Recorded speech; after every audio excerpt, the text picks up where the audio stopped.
Hola, buenas tardes. ¿Cómo le va nuevamente en su casa a través de Canal 7? Y con una nueva propuesta de Hola Doctor. Hoy vamos a hablar con el neumonólogo Luciano Melatini sobre dos temas puntuales. El primero de ellos queremos saber cómo está el tema del COVID.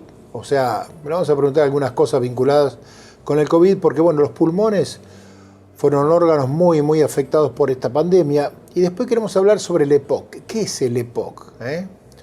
Cuando esa persona que usted conoce ya no puede prácticamente respirar. Bueno, le vamos a preguntar por qué se produce y qué alternativas existen y a dónde nos puede llevar. Luciano, ¿cómo te va? Buenas tardes. Hola David, buenas tardes, gracias por la invitación. No, por favor. ¿El COVID sigue afectando los pulmones como fue en la primera etapa? Sí, la respuesta es sí, sin lugar a duda. Nos queda la duda si en menor cuantía, y quizás no tenemos claro todavía si quizás en menor cuantía por una cuestión de que esta cepa quizás es menos agresiva o quizás también porque la vacunación ha sido más extendida y quizás nos protege más. Pero no hay duda que seguimos viendo pacientes graves, con complicaciones pulmonares graves e inclusive pacientes moderados ambulatorios que han tenido complicaciones pulmonares. O sea que yo no me arriesgaría a decir que es menos virulento quizás, que no afecta a los pulmones, eso seguro que no, los afecta.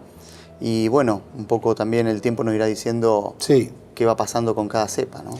¿Qué sintieron ustedes como especialistas en neumonología cuando de pronto empezaron a ver que, bueno, que el virus atacaba prácticamente, iba ahí en general, ¿no? Iba a ir. ¿Qué sensación tuvieron al comienzo? Es decir, se nos viene una ola para la cual por ahí ni siquiera estamos preparados, ¿no? Sí, la verdad es que lo primero es obviamente la contingencia. Yo creo que inclusive en el momento donde la población está más afectada por el COVID, nosotros en ese momento no tenemos como neumonólogos, más allá de consultas puntuales de algún paciente que nos pregunta, me contagié, ¿qué puedo hacer? No tenemos, gran accionar en ese punto crítico, digamos. Sí vemos después las consecuencias que aparecen algunas semanas o un par de meses después, y ahí en ese momento la verdad que nos vemos desbordados muchas veces por la cantidad de consultas o por la cantidad de problemas que detectamos en los pacientes que hay que empezar a solucionar. Pero durante el periodo agudo quizás no somos, el actor preponderante, sí después cuando aparecen las complicaciones. Claro. ¿Y cómo afectaba el COVID particularmente al aparato respiratorio? Bueno, vuelvo a insistir, el COVID es una explicación bastante técnica. Le gusta unirse a una proteína que se llama enzima convertidora de angiotensina, que está, en muchas partes del cuerpo, pero con bastante cantidad o proporción en el pulmón. Como, es la llave de entrada a la célula o al cuerpo, le gusta unirse más al pulmón y bueno, ahí es donde el COVID genera un montón de situaciones, desde daño directo hasta después un daño más tardío, que es un fenómeno inflamatorio. Sí, muchas veces inclusive uno piensa que es el COVID que directamente ataca y lesiona los pulmones. Esto por ahí quizás no es tan así, sino después la respuesta inflamatoria que generó, obviamente originada por el virus, pero quizás lo más agresivo para el pulmón y para el cuerpo es la respuesta inflamatoria que muchas veces sobreviene 7 días después, cuando uno piensa que ya pasó lo peor. No, viene el fenómeno pulmonar, que es un fenómeno inflamatorio de distinta severidad y cuando es grave la verdad que es difícil de solucionar. Se hablaba por ahí de coagulación, o sea que aparecieran pequeños coágulos en los pulmones. ¿Era tan así o no era así? Sí, bueno, sí, la verdad que nosotros como especialistas en la consulta detectamos frecuentemente problemas en las arterias de los pulmones. En las arterias de los pulmones, fundamentalmente fenómenos de trombos o de coágulos en los pulmones. Esto no es para nada raro ni infrecuente, por lo menos en la consulta. Lo que pasa es que nosotros tenemos un sesgo porque vemos el pequeño grupo de población que se afectó, Quizás a nivel general no es tan frecuente. Pero bueno, es verdad, hemos tenido, desde nuestro punto de vista de la especialidad, quizás una epidemia de embolias, no puedo decir embolia porque no es un coágulo que viaja, sino que es un coágulo que se establece por acción directa del COVID en las venas o en las arterias de los pulmones. ¿Y ahí qué hace? Bueno, la verdad que hay que primero llegar al diagnóstico, no es un diagnóstico fácil, porque la característica de estos coágulos es que son muy pequeñitos y afectan gran cantidad de las venitas de los pulmones o de las arterias de los pulmones. Sí. Y el diagnóstico a veces requiere de mucha tecnología, de mucho equipamiento médico, de equipamiento de alta complejidad. Muchas veces los pacientes, en línea general, no son pacientes que vienen graves, pero sí vienen con una persistencia de falta de aire, de agitación, no se sienten bien. Por ahí inicialmente los médicos no especialistas lo interpretan como un cuadro más banal y después termina siendo un fenómeno de coágulos en los pulmones. Por eso a veces hay sí el rol del especialista en intentar llegar al diagnóstico, digamos, ¿no? Ajá. Y el tratamiento, que es con anticoagulantes. Eso te iba a preguntar, ¿y el tratamiento con qué? Bueno, el tratamiento es con un medicamento que intente de a poquito ir disgregando o disolviendo los trombos, digamos, ¿no? Quizás no es para todos los pacientes, pero en los pacientes que están más afectados, quizás el hecho de usar un anticoagulante por un lapso de 3 a 6 meses. Lleva un tiempo. Mucho tiempo, sí. Es un tratamiento largo para asegurarnos que esos coágulos se disuelvan y no estén obstruyendo las arterias de los pulmones. Claro. Y el paciente mejore su sintomatología y su calidad de vida, digamos, ¿no? ¿Ustedes han notado en algunos pacientes que se ha repetido eso? Es decir, aquel paciente que de pronto tuvo COVID y ha vuelto a tener COVID, ¿ha vuelto con lo mismo o en otra medida? Mira, por suerte, la mayoría de los pacientes que se han reinfectado por COVID lo han hecho, digamos, al tener esa memoria inmunológica, por ahí quizás estar vacunado. Sí. La mayoría no han tenido gran cantidad de problemas. La verdad que no es tan frecuente un paciente en la reinfección que tenga una complicación, por ejemplo, de riesgo de vida. No es algo sumamente frecuente. O sea que tampoco es para quedarse tranquilo, para no cuidarse, pero la reinfección por COVID existe, es muy frecuente, pero es bastante infrecuente que deje problemas serios. Igual, ante la persistencia de un síntoma en la reinfección, hay que estudiarse, digamos, ¿no? Sí. La pregunta es, ¿cómo queda ese pulmón después, ¿no? Porque uno se dice, bueno, pasó el COVID, vos recién comentabas que hay personas que durante un tiempo tuvieron problemas respiratorios y demás, pero ¿cómo quedó ese pulmón después? ¿Ustedes es importante o es interesante decir, bueno, dentro de 6, 8 meses, un año, volver a analizar ese pulmón, a ver cómo está, cómo ha quedado? Sí, obviamente igual esto se va haciendo según protocolos o según, digamos, acciones preestablecidas, digamos, ¿no? Obviamente los pacientes con más gravedad son los que más hemos visto afectados los pulmones. Esos pacientes por ahí le hacemos seguimientos a más largo plazo para ver si se van recuperando. Hay pacientes que todavía tuvieron afectación pulmonar desde la primera del COVID y hoy todavía ya 1 año y medio, prácticamente 2 años. Lo seguimos estudiando, lo seguimos haciendo seguimiento y eventualmente algún tratamiento. Lo que sí puedo decir, digamos por ahí para alivio, es que en línea general aún los pacientes con afectación más severa han tenido la mayoría un gran grado de recuperación, digamos. Pero bueno, también hemos visto pacientes que aún cursando un COVID leve han tenido posteriormente complicaciones muy delicadas y hoy todavía están dando vueltas con complicaciones, no solamente pulmonares, sino de otra estirpe también. Sí, que ha pasado incluso con el corazón y... Cardiovasculares, musculares, neurológicas. Claro. Ustedes viendo que Europa siempre se adelanta un poco a nosotros, ¿qué es lo que se veía allá o qué lesiones que vieron allá pudieron aprovechar acá, siendo que el COVID llegó un poco más tarde? Sí, la verdad es que, digamos, si bien nosotros, siempre igual la literatura médica, que es donde nosotros nos informamos, siempre tarda un tiempo en producirse. Entonces, la verdad que lo que llega siempre más rápido es la información periodística, que es de magnitud variable, digamos, ¿no? Ahora, a veces más creíble y una publicación científica, por más rápido que una pueda hacer, son un par de meses. Entonces, cuando tenemos... Es más, hoy estamos recibiendo información de tratamientos o de estudios, quizás de pacientes de un grupo de pacientes que tuvieron el COVID hace más de un año. Entonces, la verdad es que, digamos, no es tan dinámico y no es tan ágil la información científica valedera donde uno puede tomar o cambiar conductas, digamos, ¿no? Hoy los tratamientos son prácticamente los mismos, por lo menos en la Argentina, que los que hacíamos al inicio de la pandemia. Claro. ¿Ustedes notaron, por ejemplo, que aquellas personas que tenían problemas pulmonares, esas la pasaron peor que aquel que de alguna manera no tenía problemas? Sí, la verdad es que quizás no es el grupo de pacientes donde más se ensañe, pero sí, claramente un paciente con problemas respiratorios lleva una mochila. Sí, por ejemplo, aquel que tiene asma o el asma, la verdad es que quizás no hemos visto en ese grupo de pacientes una mayor incidencia de complicaciones. Sí en el EPOC, claramente en el EPOC lo hemos visto. Pero eso por ahí quizás tiene otras explicaciones, digamos, ¿no? Que son conjeturas quizás médicas mías y no todavía claramente dilucidadas por la ciencia. Claro. Pero en la práctica diaria quizás los asmáticos, bueno, son pacientes por ahí más jóvenes. Sí, seguro. Y el asma tiene una característica que no es una enfermedad que afecte digamos, la economía de todo el cuerpo, digamos, más algo localizado alérgico a nivel bronquial. Claro. El EPOC, aunque parezca mentira, es una enfermedad sistémica, afecta a todo el cuerpo, aunque el origen sea respiratorio. Anticipaste algo. Vamos a hacer ahora una pausa. Estamos con el doctor Luciano Melatini hablando sobre qué pasó con el COVID, los pulmones, que siempre se habló tanto de los pulmones, y ahora sí, en la segunda parte vamos a hablar de EPOC, como para tener muy en cuenta. Hacemos una pausa.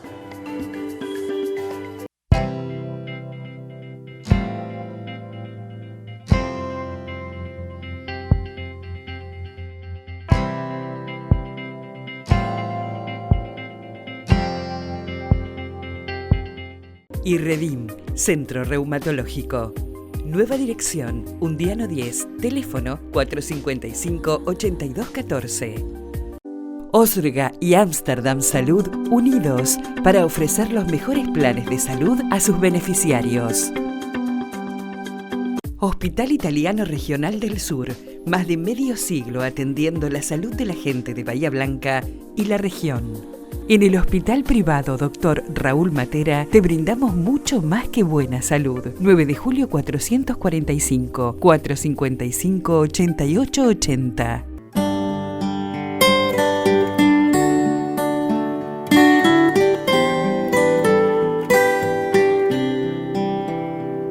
Farmacia Piqué, homeopatía y flores de Bach, productos dermocosméticos, medicamentos para tratamientos especiales. San Martín 117, 454-8770.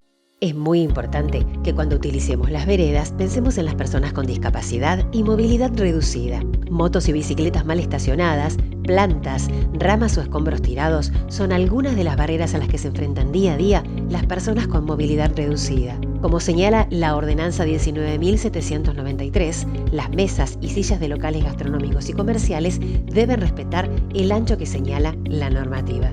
Mantengamos libres y en buen estado las veredas. Por una bahía accesible e inclusiva. Por una ciudad para todos y todas.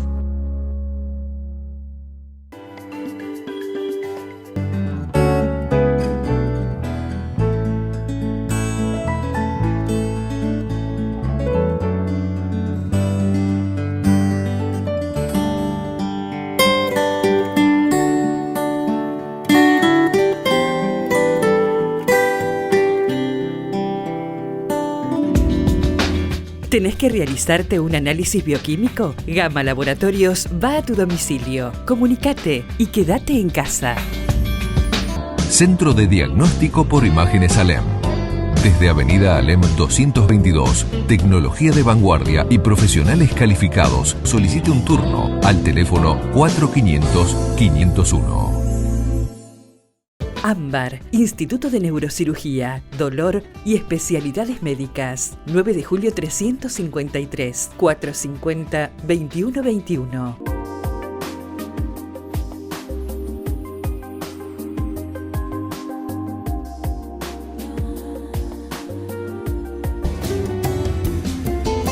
Segunda parte de Hola Doctor, estamos con el doctor Luciano Melatini, conocido neumonólogo de Bahía Blanca y la zona, y en el país también.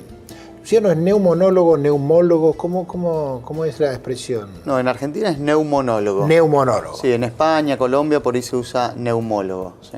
Neumólogo. Pero la primera parte estuvimos hablando respecto de qué pasó con el COVID, los pulmones, que tanto se habló. Y ahora queremos hablar de otra afección que realmente es bastante común y es complicada, que es el EPOC. ¿Qué es el EPOC? Bueno, el EPOC, digamos, si uno va... Es EPOC una sigla, ¿no? Son siglas que tiene un significado, es enfermedad pulmonar obstructiva crónica, digamos. Eso significa EPOC, digamos, en las siglas, digamos. Pero bueno, si uno habla de una enfermedad pulmonar obstructiva crónica es como algo muy amplio y uno no logra entender. Sí. Pero específicamente se habla de una entidad que afecta principalmente las vías respiratorias, pero no únicamente las vías respiratorias. Y está en su inmensa mayoría originada por el hábito de fumar, digamos.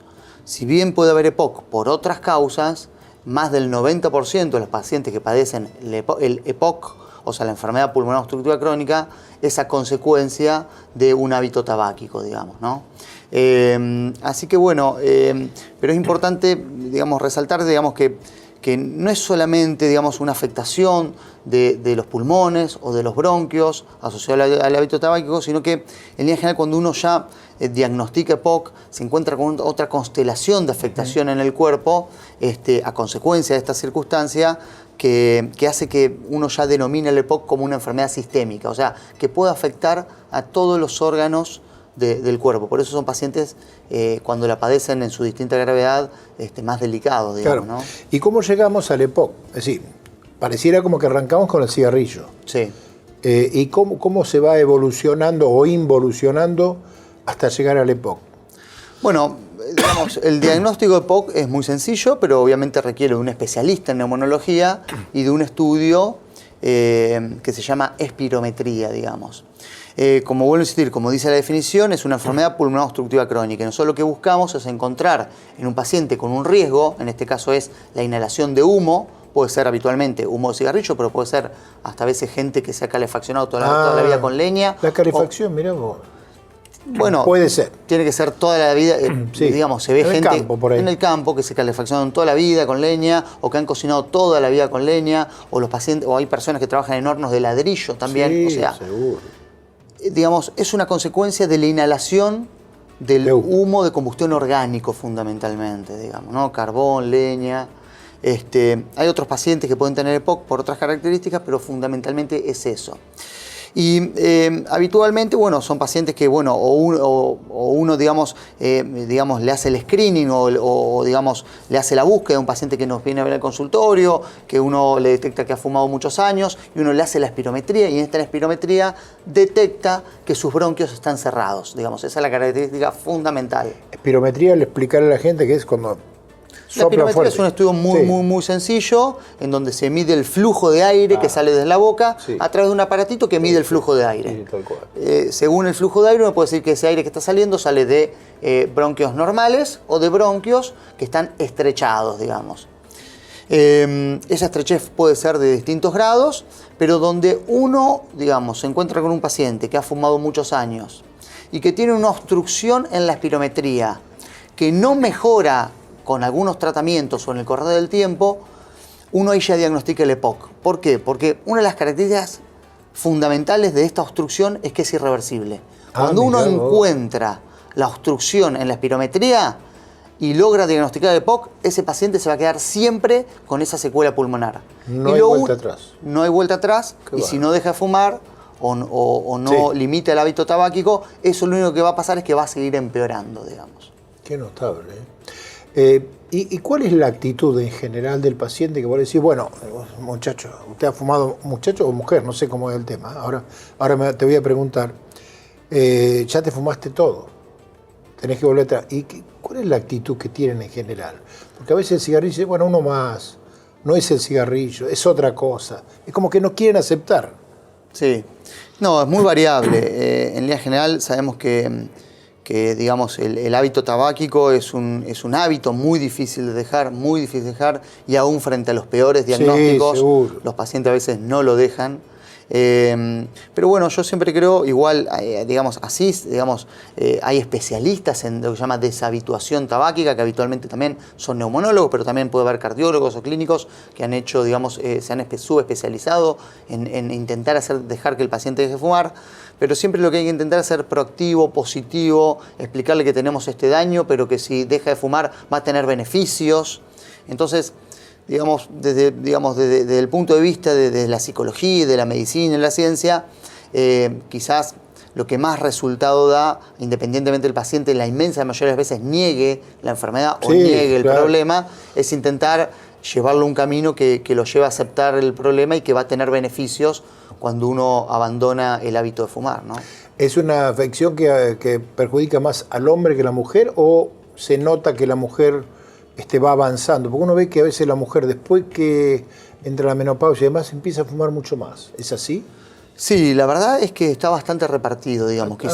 Quizás históricamente era una enfermedad mucho más de los hombres, claro, digamos, pero digamos, socialmente hoy las mujeres fuman mucho, ¿no? Muy parecido a los hombres, y la verdad es que no podemos, digamos, hoy podemos decir que es una enfermedad que está repartida entre hombres y mujeres de distintas edades, digamos. O sea, vemos mucho EPOC también en mujeres, no es algo exclusivo de los hombres. Sí, uno lo veía a Cacho Castaña en los últimos shows que hizo, incluso en el Colón. Bueno, evidentemente tenía EPOC. Uno veía que no podía alcanzar a respirar. Se llega a ese nivel. ¿O ese cuadro es de los últimos, de los más complicados ya? Sí, uno, digamos, puede encontrar, o sea, uno puede encontrar, el EPOC tiene estadios, digamos, estadios leves, más moderados o más severos. El que vos me estás contando de este personaje es un estadio más severo, en donde la persona siente agitación ante cualquier circunstancia, hasta hablar, y ya requiere para tener una buena oxigenación que le administren oxígeno externo, digamos, porque sus pulmones no alcanzan a cumplir la función fisiológica de oxigenar la sangre, digamos. Claro. Eso es un estadio ya muy severo. La realidad es que hoy en día podemos encontrarnos en una primer consulta con un EPOC en cualquier estadio.